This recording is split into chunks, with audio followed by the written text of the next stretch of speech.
ओम नमः शिवाय। हर हर महादेव। माता पार्वती की जय। अरे भक्तगणों, आज सोमवार के दिन श्रवण करें माँ पार्वती और भोलेनाथ की पौराणिक कथा। बहुत समय पहले की बात है। किसी गांव के बाहर एक छोटा सा शिव मंदिर था, जिसमें एक वृद्ध पुजारी रहते थे। एक दिन एक गरीब माँ अपने नन्हे से बालक को मंदिर के द्वार पर छोड़कर चली गई। बहुत खोजने पर भी पुजारी जी को बालक के परिवार का कुछ भी पता न चल पाया।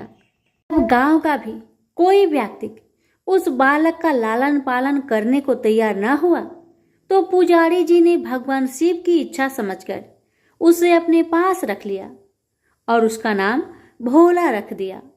गांव के श्रद्धालु भक्तों से जो कुछ प्राप्त होता, उसी से भगवान शिव का, पुजारी जी का और बालक भोला का किस तरह गुजारा चलता।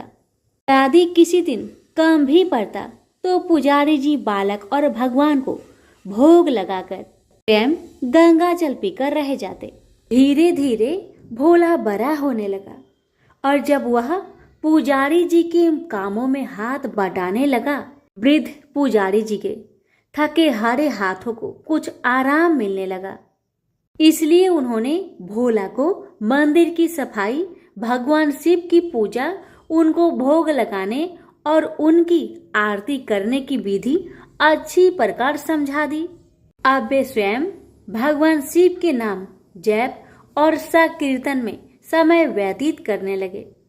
एक दिन भगवान शिव के मंगलकारी नाम शिव शिव शिव शिव का जप करते हुए उनके प्राण छूट गए। अब बालक भोला का इस संसार में भगवान शिव के सिवा और कोई सहारा न रहा। उसने पुजारी जी की ये 3 बातें कभी नहीं भूली। भगवान भोलेनाथ, शिव शंकर को ताजी गर्म रसोई का ही भोग लगाना, भगवान को भोग लगाए बिना स्वयं कुछ भी नहीं खाना, भगवान शिव पर विश्वास रखकर कभी भी किसी भी वस्तु का संग्रहण ना करना, बासी भोजन का भी नहीं। यदि कोई भक्त पहले से बना भोजन या मिठाई मंदिर में दे जाता तो बालक भोला उसे गरीबों में बांट देता। वह ताजी रसोई बनाकर ही भगवान को भोग लगाता, उसके बाद ही स्वयं प्रसाद ग्रहण करता और यदि बचता तो उसे बांट देता। यदि रसोई बनाने को सामग्री ना होती तो भोले बाबा और भोला भगत दोनों गंगा जल पीकर ही रह जाते। एक बार बरसात का मौसम आया और 3-4 दिन तक मूसलाधार वर्षा होने से मंदिर में एक भी भक्तजन नहीं झांका। भोला अपने भोले बाबा को गंगा जल का ही भोग लगाता और उसे ही पीकर रह जाता। भोले बाबा बालक की भक्ति और सहन शक्ति की परीक्षा लेते रहे, किंतु आखिर में अपने भक्त बालक को भूख से तड़पते देख उनसे रहा न गया। वे सेठ के नौकर का रूप धरकर हाथ में भोजन सामग्री की पोटली लेकर वर्षा में भीगते हुए मंदिर के द्वार पर जा पहुंचे। उन्होंने आवाज लगाकर भोला को बुलाया और उसके हाथ में पोटली देते हुए बोले, सेठ जी ने यह सीधा कच्चा राशन भेजा है, इससे रसोई बनाओ, भोग लगाओ और स्वयं भी प्रसाद पाओ। मैं कल फिर आऊंगा।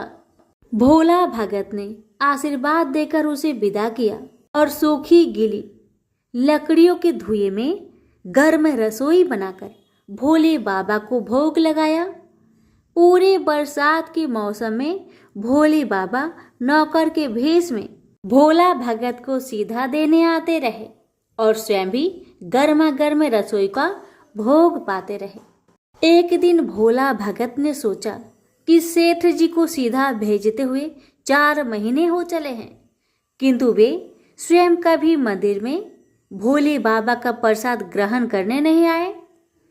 अगले दिन जब भोले बाबा नौकर का भेष में सीधे की पोटली देने आए, भोला भगत उनसे बोला, आई तुम्हारे इतने धर्मात्मा सेठ जी कभी स्वयं मंदिर में प्रसाद लेने नहीं आए।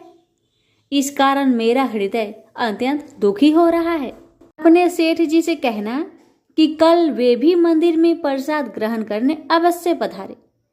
सुनकर नौकर बने भोले बाबा चौंक कर घबरा उठे और बोले, पुजारी जी, सेठ जी मेरे द्वारा आपको सीधा भेजते ही हैं। आप इससे भगवान को भोग लगा लेते हैं और स्वयं भी प्रसाद पाते हैं। फिर सेठ जी को बीच में बुलाने की क्या जरूरत है? जैसा चल रहा है वैसा ही चलने दीजिए। भोला बोला, ऐसे कैसे चलने दूं? आपके धर्मात्मा सेठ जी इतने दिनों से सीधा जो भेज रहे हैं, क्या मैं उन्हें भगवान का प्रसाद देने का अपना कर्तव्य भी पूरा ना करूं? मैं किसी का उद्धार खाने वाला नहीं हूं। अपने सेठ जी से कह देना कि यदि कल भोले बाबा का प्रसाद ग्रहण करने ना पधारे तो मैं उनका सीधा लेना बंद कर दूंगा। नौकर बने भोले बाबा तो अपने भोले भगत की अकड़ देखकर कांप उठे और यह सोचकर मन ही मन हंसे कि वाह, आज तो लेने वाला ही देने वाले पर धौंस दिखा रहा है।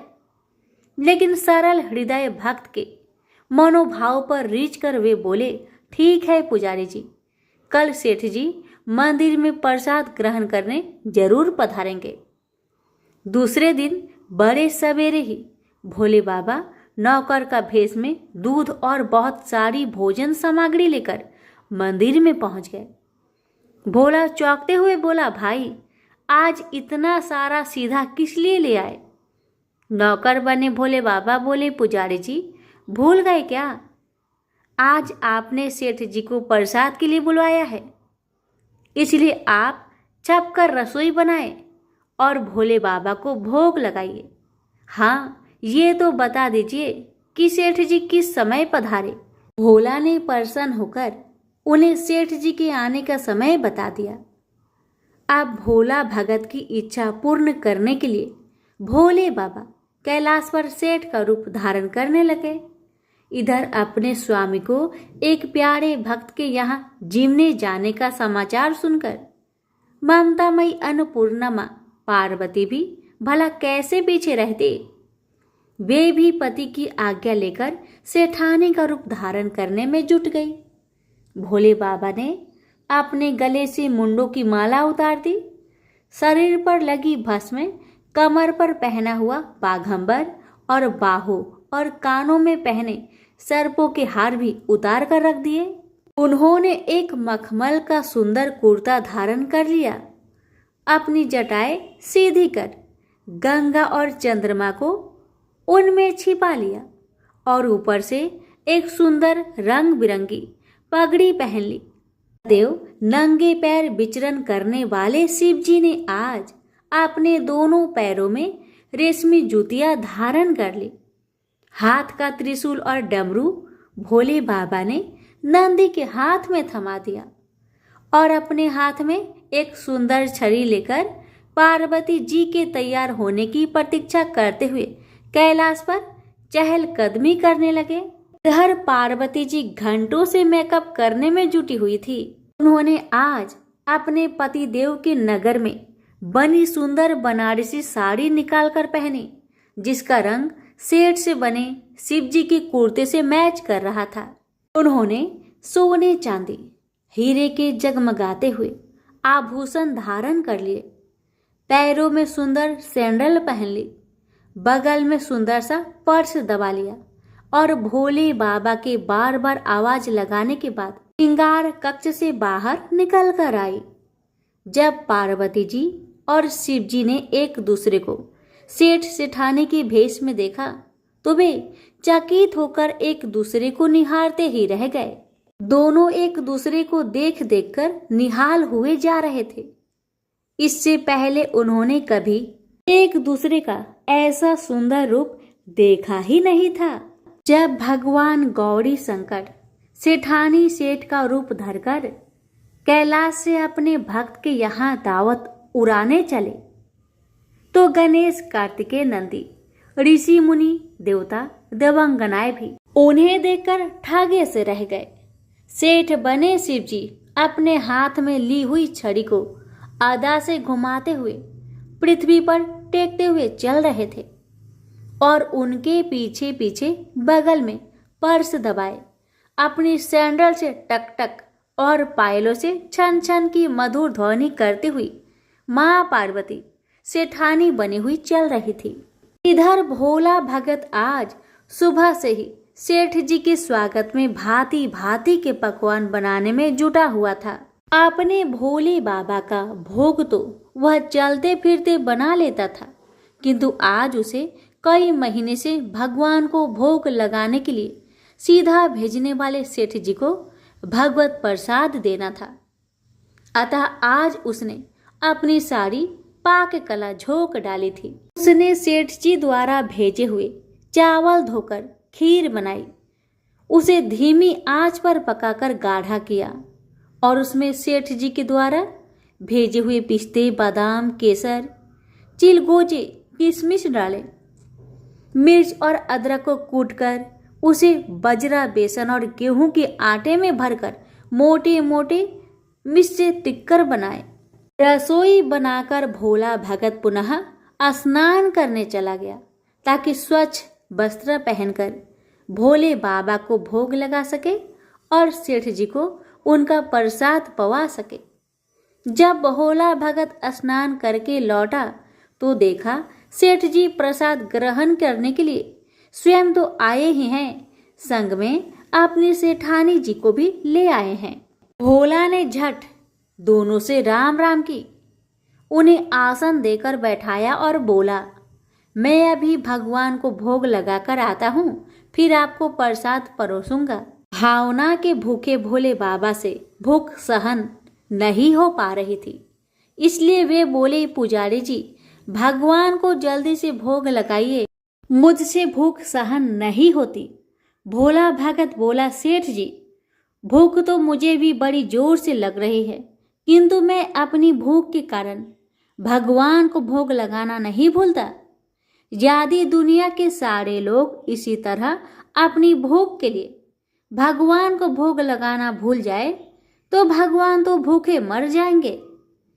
सेठ जी बने भोले बाबा एक पत्तल उठाते हुए बोले, पुजारी जी आप भोग लगाइए, इधर मैं पत्तल परोस लेता हूँ, मुझसे भूख सहन नहीं हो पा रही है।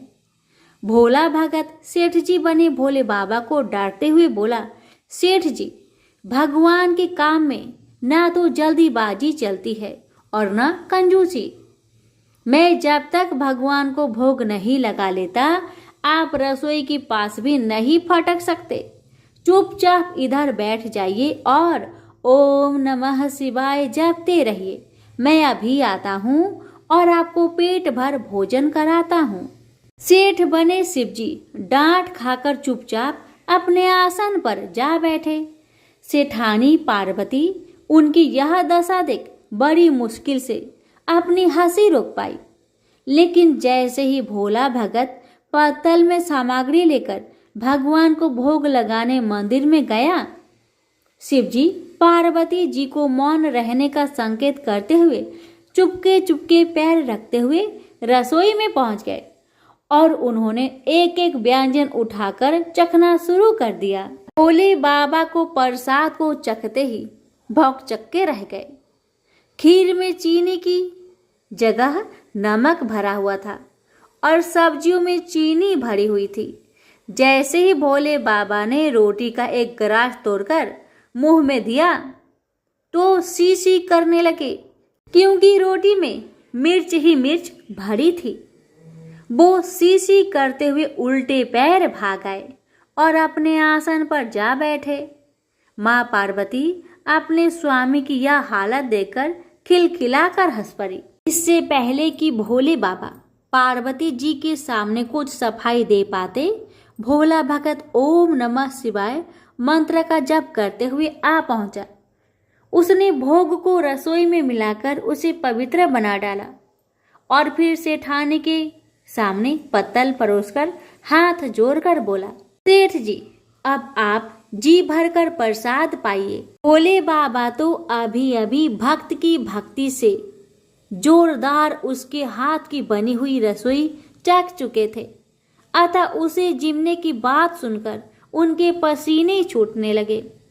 कभी वे भोला का तो कभी पार्वती का मुख देखने लगते। भोला को सेठ जी की ढील बर्दाश्त नहीं हुई और बोला, सेठ जी अब क्या हो गया आपको?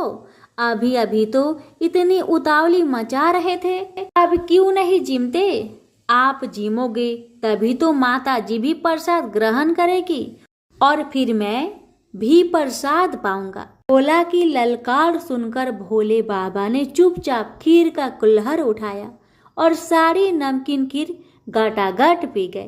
कुल्हड़ खाली होने की देर थी कि भोला ने उसे झट से भर दिया। अपने प्रिय भक्त के हाथों से परोसे हुए भोग में भगवान को आज दुगना स्वाद आने लगा। भोला परोसता गया और भोले बाबा पीते गए।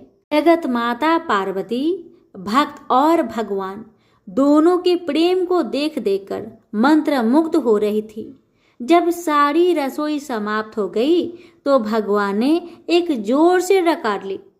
भोला को होश आया और बोला, वाह सेठ जी वाह, मैं ही बावला था जो इतनी थोड़ी सी रसोई बनाई।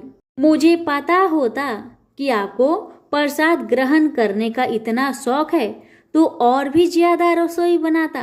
भोले बाबा अपने पेट पर हाथ फेरते हुए सेठानी बनी पार्वती की ओर मुस्कुराकर देखते हुए बोले, पुजारी जी मैं इतना रोज कहाँ खाता हूँ, किंतु आज प्रसाद इतना स्वादिष्ट बना था कि अपने पर बस नहीं कर रहा और खाता ही चला गया।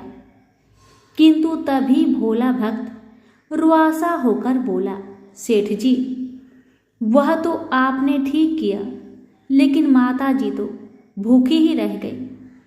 ममतामयी पार्वती माँ से भोला का रुआसा मुख देखा नहीं गया। उन्होंने बची हुई खीर की 4 बूंदें अपने कंठ में टपका ली। भोले बाबा द्वारा भोग लगाने से प्रसाद में अद्भुत अलौकिक स्वाद भर गया था। ऐसी सुगंधित और मीठी खीर चखकर जगत जननी आकंठ तृप्त हो गई और उनके तृप्त होते ही सृष्टि का प्रत्येक प्राणी तृप्त हो गया। भोला भगत बोला, सेठ जी आपने और माता जी ने प्रसाद ग्रहण कर लिया, इससे मुझे अत्यंत संतोष हुआ है। समझ लीजिए कि आप दोनों द्वारा प्रसाद ग्रहण करने से मेरा भी पेट भर गया। मेरी तो वैसे भी महीने में 4 एकादशी हो जाती है, किंतु मैं भी एक दाना ले ही लेता हूँ, जिससे कि भोले बाबा के प्रसाद का अनादर ना हो। यह कहकर जैसे ही भोला ने खीर के पात्र में लगा चावल का एक दाना उठाकर अपने कंठ में डाला, उसकी जन्म जन्मांतर की भूख प्यास मिट गई और समस्त वासनाओं और इच्छाओं की तृप्ति हो गई। उसके ज्ञान के नेत्र खुल गए और उसने देखा कि उसके सम्मुख त्रिलोकीनाथ भगवान शंकर और जगत जननी माँ पार्वती आशीर्वाद की मुद्रा में मुस्कुराते हुए खड़े हैं। भोला दौड़कर उनके चरणों में लौटता गया और उन्हीं में समा गया। प्रेम से बोलिए हर हर महादेव, माता पार्वती की जय। आप सभी भक्तों पर भोलेनाथ माँ पार्वती की कृपा सदा सर्वदा बनी रहे। एक बार भगवान शिव को प्रसन्न करने के लिए मृत्कंडु मुनि ने कठोर तपस्या की। उनकी तपस्या से प्रसन्न होकर भगवान शिव ने उन्हें दर्शन दिए। मृत्कंडु ने उनसे विनती की, हे प्रभु मुझे पुत्र प्रदान करे। शिव ने पूछा, कैसा पुत्र चाहिए भक्त? ऐसा कि जिसकी आयु तो लंबी हो किंतु गुण कोई न हो, अथवा जो बुद्धिमान हो, गुणी हो, किंतु जिसकी आयु मात्र 16 वर्ष की हो। मुनि ने कहा, भगवान मुझे गुणवान पुत्र चाहिए। शिव ने कहा, तथास्तु। यह वरदान देकर शिव अंतर्ध्यान हो गए। समय आने पर मृत्कंडु की पत्नी रुदती ने पुत्र को जन्म दिया। अनेक ऋषि मुनियों ने आकर प्रसन्नता जताई और बच्चे को आशीर्वाद दिया। ऋषि मुनियों की उपस्थिति में ही मृगकंडू दंपति ने बालक का नाम रखा मार्कंडेय। बालक मार्कंडेय बहुत मेधावी निकला। 16 वर्ष की आयु से पहले ही उसने वेदों को ज्ञान प्राप्त कर लिया। उसके आचार्यगण उसकी प्रशंसा करते न थकते। वे कहते, मृगकंडू बहुत भाग्यशाली हो तुम, जो ऐसा होनहार बेटा मिला। लेकिन मार्कंडेय के भाग्य को लेकर उसकी माता बहुत चिंतित रहती। मृगकंडू जब उसे समझाते तो वह रोती हुई कहती, स्वामी, मैं भूल नहीं पाती कि शीघ्र ही हमारा बेटा हमसे हमेशा के लिए दूर हो जाएगा। एक दिन की बात है कि कुमार मार्कंडेय पूजा के लिए फूल लेने वाटिका में गया हुआ था। लौटा तो उसने अपनी माता को रोते हुए देखा। समीप ही उदास भाव में उनके पिता बैठे हुए थे। माता को रोते हुए देख उसने पूछा, माँ, तुम रो क्यों रही हो? माँ कुछ न बोली, बस धीरे धीरे सिसकियां भरती रही। इस पर मार्कंडेय ने पुनः पूछा, माँ तुम बोलती क्यों नहीं? बोलो माँ, बोलो, कौन सा दुख है तुम्हें? कहीं ऐसा तो नहीं कि जो तुम चाहती हो वह मैं नहीं कर पाऊंगा? पर देखो माँ, अब मैं बालक नहीं रहा, कल पूरे 16 वर्ष का हो जाऊंगा। तुम्हारी माँ इसलिए तो रो रही है पुत्र, पिता धीरे से बोले। मार्कंडेय ने उलझन भरे स्वर में पूछा, क्यों? 16 वर्ष का होने में क्या हानि है? पिता बोले, बताता हूँ, सुनो। तब मृगकंडू ने उसके जन्म से संबंधित बातें उसे बताई। सुनकर मार्कंडेय ने माता को धैर्य बंधाया और बोला, रो मत माँ, मैं नहीं मरूंगा। भगवान शिव मृत्युंजय है, मैं उनसे अमर तत्व का वरदान प्राप्त करूंगा। पिता ने आशीर्वाद देते हुए कहा, मेरे बच्चे, शिव की कृपा से तुम्हें सफलता मिले। मार्कंडेय माता पिता से आशीर्वाद लेकर वन में चला गया। जाते समय माता ने शिव से प्रार्थना की, हे सदाशिव मृत्युंजय, मेरा पुत्र आपके आश्रय में है, देव इसकी रक्षा करना। अगले दिन प्रातःकाल मार्कंडेय ने सागर तट पर जाकर गीली मिट्टी से शिवलिंग बनाया, उस पर पुष्प चढ़ाया और शिव का ध्यान लगाकर बैठ गया। रात होने पर वह प्रभु के सामने नाचने और गाने लगा। तभी अचानक यमराज वहां आ पहुंचे। बोले, तुम्हारी आयु पूरी हुई है, इस संसार में चलने के लिए तैयार हो जाओ। मार्कंडेय बोले, थोड़ी देर ठहरिए महाराज, तब तक मैं अपनी उपासना पूरी कर लेता हूँ। यमराज ने गुस्से में कहा, मूर्ख, क्या तू जानता नहीं कि मृत्यु किसी का इंतजार नहीं करती? मार्कंडेय ने कहा, कृपा कर मेरी उपासना में बाधा मत डालिए। मेरी उपासना पूरी होते ही आप मुझे अपने लोक ले चलना। यमराज और भी क्रोधित होकर बोले, मूर्ख, क्या तू समझता है कि शिव की शरण लेकर तू मुझसे बच पाएगा? मुझे अभी मालूम हो जाएगा कि काल के पास से कोई नहीं बच सकता। यह कहकर जैसे ही यमराज पास फेंकने को उद्धत हुए, तभी एक चमत्कार हुआ। एकाएक वहां शिव जी प्रकट हो गए। मृत्यु के स्वामी को देखकर यमराज ठिठक गए। मार्कंडेय शिव के चरणों में गिर गया। शिव ने उसके मन की इच्छा तार ली और अमर तत्व प्रदान कर दिया। आगे चलकर मार्कंडेय को प्रलय काल में स्वयं हरि ने दर्शन दिए और अपना मुख खोलकर उन्हें समूचे ब्रह्मांड के दर्शन कराए। कहा जाता है कि वे आज भी विद्यमान हैं और तीर्थों में आते जाते रहते हैं, नए नए रूपों में। प्रेम से बोलिए हर हर महादेव।